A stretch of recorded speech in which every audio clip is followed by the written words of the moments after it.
everything we've done so far in tasks 1, 2, and 3 comes together in task 4, all about the risk register. Now, when it comes to risk register, I want you to, maybe change the way you're thinking about it. You think about risk registers as a spreadsheet, right? It's a list. It's a static document. It's just something that you have because your organization requires you to have a register. So it's something you probably fill out at the beginning of your project, dust it off when something goes wrong, or you need to reference it for a meeting.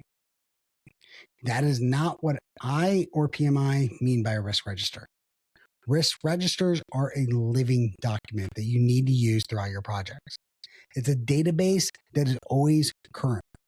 It's updated constantly, and you're constantly reviewing it, doing full refreshes at major phase reviews when a risk becomes an issue, or when you close out tons of risks and you need to reanalyze. Or especially my number one time that I always tell about people, you need to refresh your register, is when you have a change request. If you have a change request that goes in, it changes something on your project, especially when it comes to your timeline, your budget, or anything like that. You definitely need to make sure you go through and you reanalyze, go right back into this process of risk identification. Because everything we identify goes into this register. So we validate the risk. Is it real?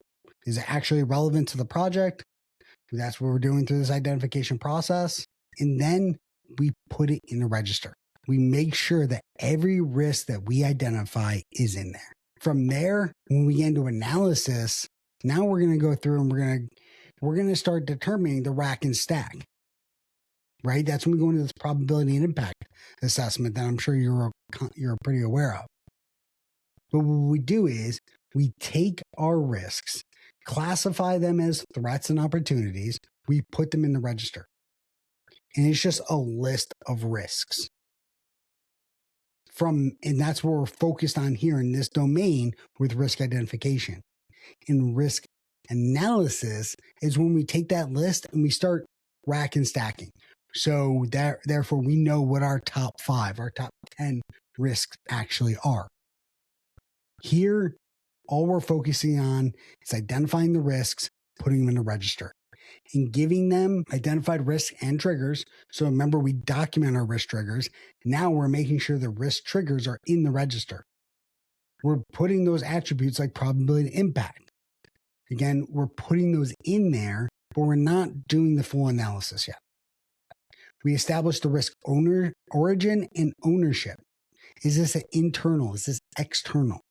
Is it a threat? Is it an opportunity?